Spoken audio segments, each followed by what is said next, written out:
तो partner by एस्टपल, इसमें क्या होता है, ए पर्सन कंसीडर पार्टनर होता है कब, जब वह जो मुकेश भाई खुद से अपने इनिशिएटिव से कंडक्ट से और बिहेवियर से दूसरों को यह समझने देते हैं जो वो पार्टनर है। तो पार्टनर बाई एस्टपल वो होता है। अभी हम लोग बात करते हैं पार्टनर बाई होल्डिंग आउट। क्यों मैंने एस्टपल बता दिया, क्योंकि खुद के बिहेवियर से जब ऐसा दूसरे को समझ में आता है वो पार्टनर है। तो partner by estoppel and partner by holding out.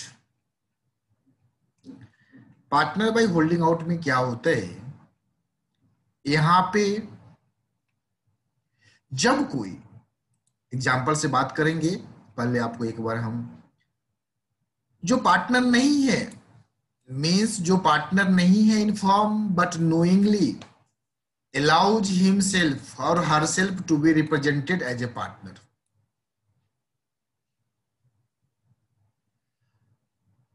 हम राहुल, रोहित और निशांत का एग्जाम्पल लिए थे।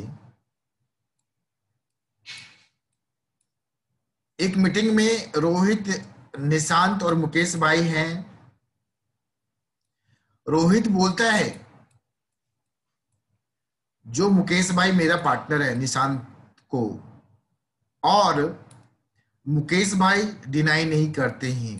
तो अब मुकेश भाई अगर डिनाई नहीं करते हैं उस मीटिंग में और अलाउ करते हैं जो रिप्रेजेंट एज ए पार्टनर, तो इनकी लायबिलिटी आ जाएगी। Such a person becomes liable to outside creditors for repayment of any debts जो एक्सटेंड किया गया है निशांत के द्वारा टू द फर्म। इस केस में Mukesh bhai not really a partner है।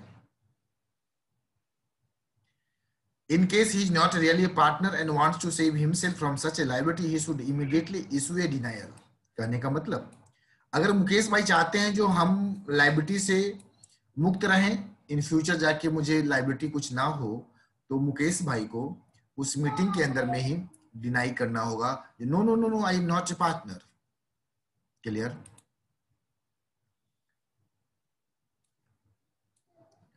If he doesn't do so, अगर मुकेश भाई ऐसा नहीं करते हैं तो he will be responsible.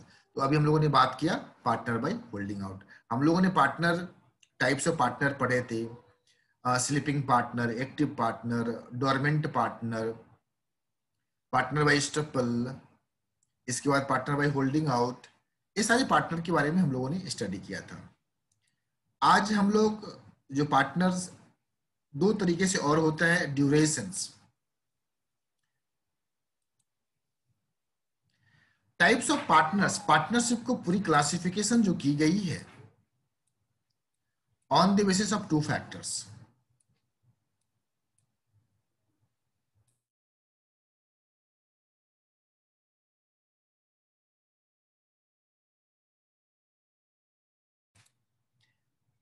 Partnership को क्लासिफाई किया जा सकता है on the basis of two factors, एक ड्यूरेशंस और एक लायबिलिटी। ड्यूरेशंस मीन्स अवधि के, और लायबिलिटी, तो ड्यूरेशंस के हिसाब से पार्टनरशिप या तो एट विल होता है या पार्टिकुलर पार्टनरशिप होता है। एट विल मतलब इच्छाधारी। इच्छाधारी नाग क्या होते हैं, जब मन हुआ तो नाग बन गया, जब मन हुआ तो महिला बन गया। तो पार्टनरशिप एट विल करने का मतलब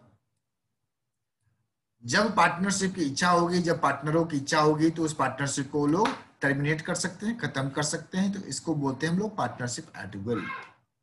पार्टिकुलर पार्टनरशिप करने का मतलब किसी खास, किसी स्पेशल काम को करने के लिए, किसी स्पेशल प्रोजेक्ट को करने के लिए जब हम पार्टनरशिप फॉर्म करते हैं तो उसको बोलते हैं पार्टिकुलर पार्टनरशिप। जब वो पूरा पर्पस हो जाता है तो पार्टनरशिप ऑटोमेटिकली खत्म हो जाता है। सपोज मुजफ्फरपुर को स्मार्ट सिटी बनाना है।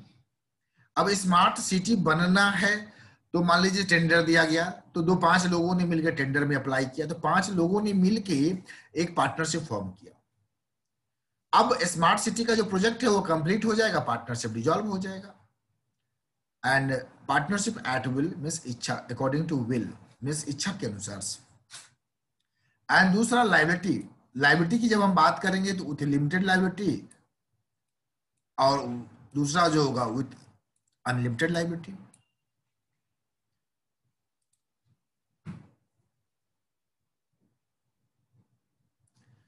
अब हम लोग देखते हैं यहाँ पे, जैसे कि मैंने बताया आपको पार्टनरशिप एट विल होता क्या है। यह पार्टनरशिप एग्जिस्ट करता है at the will of the other partner. यह चलता है, कंटिन्यू होता है as long as partner want and is terminated when the partner gives notice. जब पार्टनर, किसी पार्टनर को लगता है नहीं इसका समाप्त होना चाहिए, समापन होना चाहिए, तो नोटिस देता है और रिटायर कर जाता है। तो ये था partnership at will. Particular partnership, जैसा कि आप लोगों को मैंने कहा, या accomplishment of a particular object. Particular object, मान लीजिए कंस्ट्रक्शन होना है किसी बिल्डिंग का, या कोई एक्टिविटी ऐसा कैरी करना है स्पेसिफाइड टाइम पीरियड के लिए, ए पार्टिकुलर पार्टनरशिप। और यह डिजॉल्व हो जाता है जब वह purpose, when the purpose for which it was formed is fulfilled. जब जिस पर्पस के लिए उसके बनाया गया था वो पर्पस पूरा हो जाता है, तो पार्टिकुलर पार्टनरशिप खत्म हो जाता है।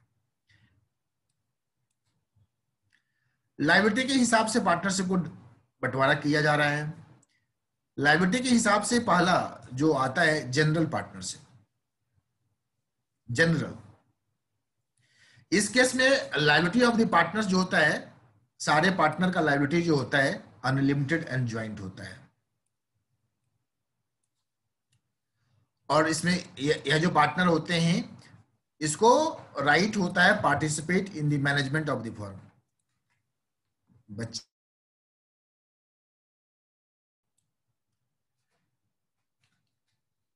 और रजिस्ट्रेशन ऑप्शनल होता है। दूसरा है limited partnership. In limited partnership the liability of at least one partner is unlimited. मान लीजिए, जैसा कि हम जानते हैं माइनर अगर एडमिट हो रहा है तो माइनर ओनली फॉर बेनिफिट्स होगा, लायबिलिटी उसको नहीं मिलेगा, तो वो लिमिटेड पार्टनरशिप।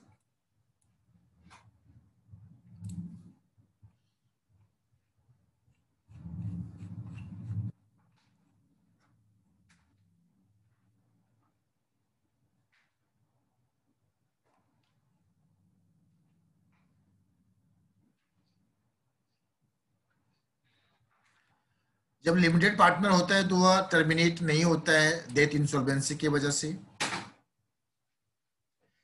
यह लिमिटेड टाइप ऑफ पार्टनरशिप जो है इंडिया में अलाउड नहीं है। This form of partnership was not permitted in India. जब एलएलपी के बारे में बात करेंगे, अब आते हैं पार्टनरशिप डीड। पार्टनरशिप डीड जो होता है पार्टनरशिप का बहुत ही इंपॉर्टेंट डॉक्यूमेंट होता है, और अक्सर पार्टनरशिप डीड से सवाल पूछते हैं। और अकाउंट्स में भी पार्टनरशिप डीड का, जब पार्टनरशिप, अभी तो आप लोग को नहीं पढ़ना है, 12th में पढ़ेंगे पार्टनरशिप। और आपका जो सिलेबस है 12th का, अकाउंट्स में 3 चैप्टर ही पढ़ना होता है आपको। क्या पढ़ना होता है?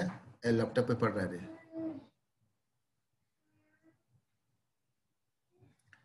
3 chapter, partnership, company and cash flow.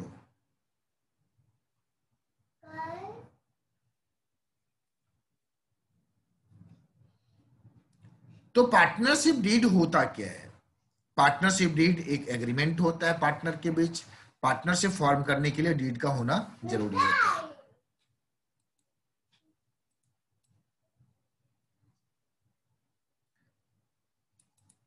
Partnership एक वॉलंटरी ऑर्गेनाइजेशन होता है जहां पे लोग कम टुगेदर और कॉमन ऑब्जेक्टिव्स बिजनेस करने का होता है।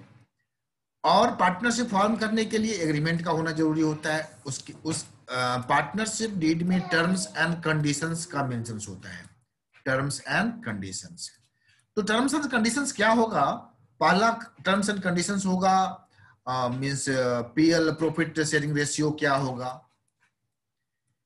दूसरा कैपिटल, कौन कितना कैपिटल लगाएगा, कैपिटल कंट्रीब्यूशंस होगा। फिर इसके बाद आपका जो पार्टनरशिप फॉर्म का नेम क्या होगा, फॉर्म नेम क्या होगा?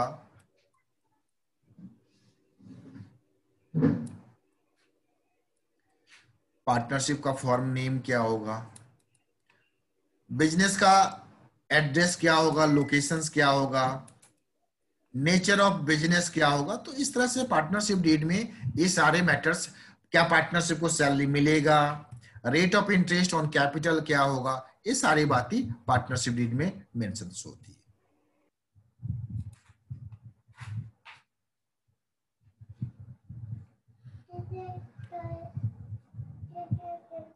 देखिए पार्टनरशिप डीड में क्या मेंशन होता है, यहाँ पे आपका जो है सो लिखा हुआ है, आप देखिए। पार्टनरशिप डीड में name of the firm, nature of business हम लोगों ने बात कर रहा था, nature of business, locations of business, durations कितने दिनों के लिए बिजनेस होगा, पार्टनरशिप एट विल होगा या पार्टिकुलर पार्टनरशिप होगा, इन्वेस्टमेंट में कैपिटल इन्वेस्टमेंट क्या होगा, प्रॉफिट एंड लॉस का शेयरिंग क्या होगा, duties and obligations of partners क्या होगा, सैलरी मिलेगा कि नहीं मिलेगा, इसका विथड्रॉल्स होगा कि नहीं होगा, एडमिशंस का टर्म्स क्या होगा, रिटायरमेंट का टर्म्स क्या होगा, किसी पार्टनर को अगर एक्सपल्सन करना होगा, हटाना होगा तो क्या होगा, इंटरेस्ट ऑन कैपिटल क्या होगा, इंटरेस्ट ऑन डोरिंग क्या होगा, एंड प्रोसीजर्स फॉर डिसोल्यूशन क्या होगा, बुक्स ऑफ अकाउंट की प्रिपरेशन कैसे होगी, अगर पार्टनर के बीच में डिस्प्यूट होता है तो उसका मेथड क्या होगा सॉल्व करने का। अब दो बात पे जो मैं चर्चा करना चाहूंगा, आपका यहाँ पे सैलरी के बारे में कहीं लिखा हुआ है, एक अक्सर सवाल पूछता है, अगर partnership deed is silent on the matter of salary, सवाल आप लोगों से मैं पूछ रहा हूं, कॉमन सेंस के द्वारा जवाब देना है, अगर डीड साइलेंट है on the topic of salary, interest on capital and interest on drawing plus, एक मिनट एक,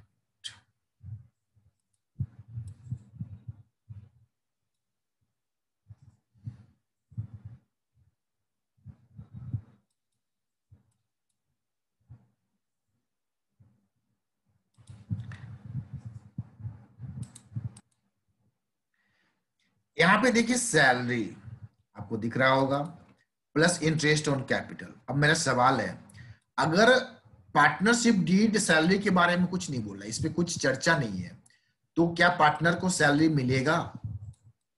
जवाब मेरे को चाहिए।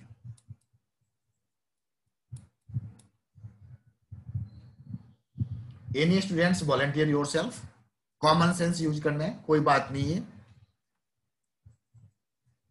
हाँ और ना में जवाब देना है, कोई लॉजिक मैं पूछूंगा नहीं। क्या पार्टनर को सैलरी मिलेगा? If partnership deed is silent, partnership कुछ नहीं बोल रहा है।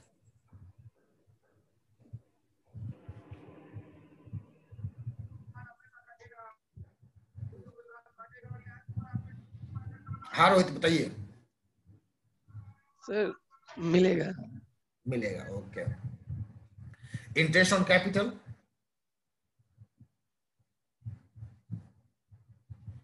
इंटरेस्ट ऑन कैपिटल मिलेगा सर, इंटरेस्ट ऑन कैपिटल तो मिलेगा, साइलेंट है। Any other students want to volunteer? Ratan Priya? सब मिलेगा। मिलेगा। निशांत? सर सैलरी नहीं मिलेगा बट प्रॉफिट जो होगा उसमें डिवाइड होगा। ओके, बच्चा कहीं तक हद तक सत्य है, सही है। अब समझते हैं, कुछ बात करते हैं इस पे। देखिए हमने पार्टनरशिप फॉर्म क्यों किया, हमने डेफिनेशन सेक्शन 4 में बात किया था, पार्टनरशिप हम फॉर्म करते हैं to to to to distribute the profit, to earn the profit. बात को समझिएगा, लॉजिक को समझिएगा, ना कि सैलरी अर्न करने के लिए, ना कि इंटरेस्ट अर्न करने के लिए। हमने पैसा लगाया बिजनेस में ब्याज कमाने के लिए कि प्रॉफिट कमाने के लिए? रोहित, क्या करने के लिए हमने पैसा लगाया है बिजनेस में, व्यापार में? ब्याज कमाना है। ब्याज कमाना होता तो भाई हम क्या करते, बैंक में पैसा फिर एफडी कर देते ना। क्लियर? अगर पार्टनरशिप डीड साइलेंट है तो अगर सैलरी के मैटर पे तो सैलरी पार्टनर को नहीं मिलेगा। हाँ, अगर पार्टनरशिप डीड में लिखा हुआ है, क्योंकि भैया बिजनेस किसका, पार्टनरों का, और पार्टनर ने डीड में एग्रीमेंट में लिख दिया है जो भाई जो एक्टिवली पार्टिसिपेट करेगा बिजनेस में उसको सैलरी मिलेगा। अगर लिखा हुआ है किस पार्टनर को क्या सैलरी मिलेगा, एज पर लॉ मिलेगा, as per income tax act मिलेगा तो मिलेगा, अगर साइलेंट है तो नहीं मिलेगा, बिल्कुल नहीं मिलेगा। पहली बात, interest on capital, interest on capital भी पार्टनरशिप डीड में लिखा होना चाहिए। अगर partnership deed is silent on this matter then interest भी नहीं मिलेगा, ब्याज भी नहीं मिलेगा। क्यों नहीं मिलेगा? क्योंकि पार्टनरशिप का फॉर्मेशन होता है टू अर्न द प्रॉफिट। आपने पैसा लगाया वहां से बिजनेस को मिस प्रॉफिट अर्न करने के लिए, इंटरेस्ट थोड़ी ही कमाने के लिए। क्लियर? आई थिंक जवाब मिल गया होगा सारे बच्चे को। ये बहुत ही हॉट क्वेश्चंस रहते हैं एग्जाम पॉइंट ऑफ व्यू से भी, और समझ में आ रहा है ना आप लोगों को बच्चे? सारे बच्चों को समझ में आ रहा है? Yes sir.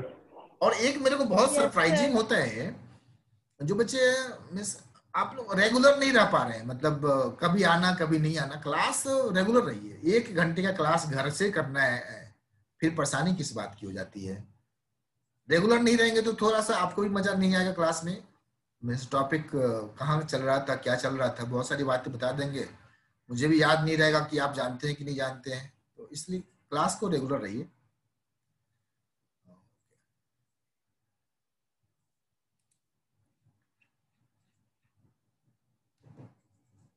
दूसरा सवाल, अब क्या पार्टनरशिप फॉर्म का रजिस्ट्रेशन होना जरूरी है? आप जवाब दीजिए फिर मैं जवाब दूंगा।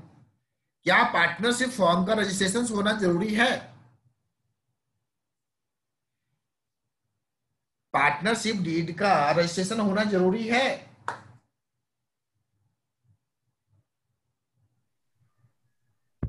Yes, sir. Okay, other Yes, students? sir.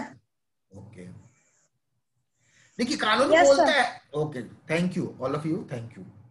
Partnership deed का, पार्टनरशिप एग्रीमेंट का रजिस्ट्रेशन होना कंपलसरी नहीं है, अंडर लॉ नॉट कंपलसरी। अगर पार्टनर्स का मीन्स रजिस्ट्रेशन की मैं बात कर रहा हूं, रजिस्ट्रेशन करने का मतलब होता है जो रजिस्ट्री ऑफिस होता है वहां पे डॉक्यूमेंट को ले जाके उसको रजिस्टर्ड कराना। पार्टनरशिप फॉर्म हम लोग 1000 के स्टैम्प पेपर पे बना लेंगे, बनाने के बाद नोटराइज कर लेंगे, वो भी चलता है, वैलिड डॉक्यूमेंट्स है in the I of law. उस पर हम व्यापार कर सकते हैं, उस पर पैन भी आ जाएगा, हम चाहे तो रजिस्ट्रेशन ले और ना ले। तो under partnership act it is not compulsory to get partnership deed registered,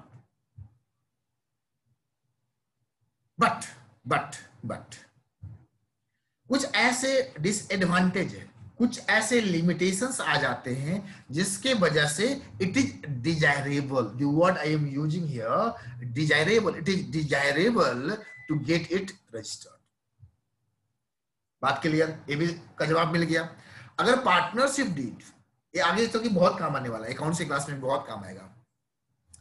partnership deed का रजिस्ट्रेशन होना जरूरी नहीं है, बट कानून कुछ ऐसे लिमिटेशंस देते हैं जिसके वजह से वो आगे हम बात करेंगे, क्या लायबिलिटी क्रिएट होने वाला है वो बात करेंगे in the due course, means 2-3 class में कर लेंगे अपने। तो पार्टनरशिप डीड का रजिस्ट्रेशन होना जरूरी नहीं है। देखिए यहां पे लिखा हुआ भी है इट इज ऑप्शनल। ऑप्शनल मतलब क्या होता है? मतलब जो कंपलसरी नहीं है। It is optional for a partnership form to get registered. In case form doesn't get registered तो कुछ ऐसा बेनिफिट्स है जो डिप्राइव हो जाता है, मतलब उसको नहीं मिलता है। चलिए यहीं पे लिख ही दिया है तो यहीं पे बात कर लेते हैं। अगर नन रजिस्ट्रेशन हो, पार्टनरशिप का रजिस्ट्रेशन नहीं है तो क्या बेनिफिट्स नहीं मिलेगा उसके बारे में भी बात करते हैं, क्या डिमेरिट से वो बात करते हैं। जो अनरजिस्टर्ड फर्म होता है वह सूट फाइल नहीं कर सकता है अगेंस्ट द फर्म और अदर पार्टनर्स।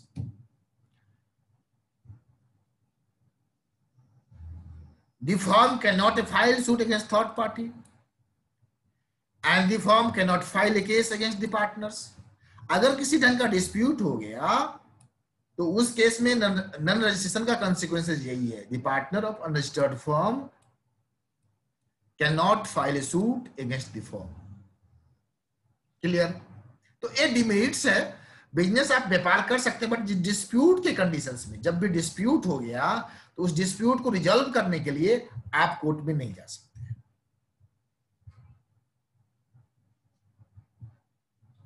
तो इसलिए जो कंसिक्वेंसेज है, इसलिए एडवाइजेबल होता है, डिजायरेबल होता है जो रजिस्टर्ड करा लिया जाए।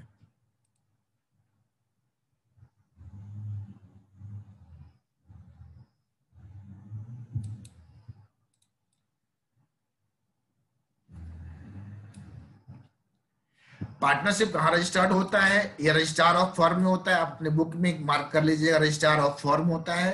प्रत्येक स्टेट में जहां पे फर्म सिचुएटेड होता है उस स्टेट में रजिस्टर्ड कराना पड़ता है। Registrations can be at the time of formations or at any time during the existence. दूसरा सवाल फिर उठा, क्या रजिस्ट्रेशन हमको पहले कराना है या बाद में भी करा सकते हैं? बाद में भी करा सकते हैं, हम 5 साल बाद भी करा सकते हैं रजिस्ट्रेशन। तो कोई जरूरी नहीं है हम तो फॉर्मेशन के समय करा ले या किसी और समय करा ले। अब प्रोसीजर्स मींस पार्टनरशिप फॉर्म हमको जब बनाना है तो क्या तरीका होगा, मींस क्या क्या स्टेप फॉलो करना होगा। तो पहला सबमिशंस ऑफ एप्लीकेशन देना होगा रजिस्ट्रार ऑफ फॉर्म्स को।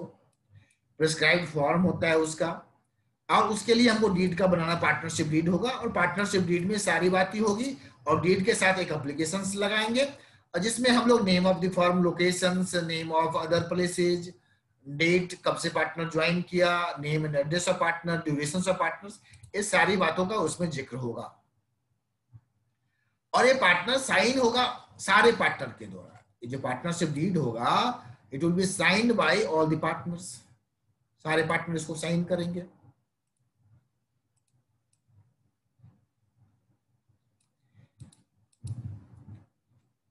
Signed by all the partners. एक फीस होता है 5000 का, वह फीस जमा करना होगा और रजिस्ट्रार जो है सो अप्रूवल दे देगा और वहां जो रजिस्ट्री ऑफिस में, रजिस्ट्रार ऑफ फर्म्स ऑफिस में जो रजिस्टर फॉर्म होता है उसमें एंट्री कर देगा और सर्टिफिकेट ऑफ रजिस्ट्रेशन दे देगा। तो यही होता है पार्टनरशिप फॉर्म का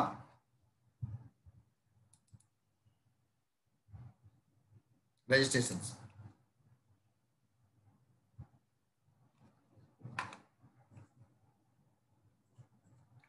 पार्ट अभी तक जितना भी पढ़ाए हैं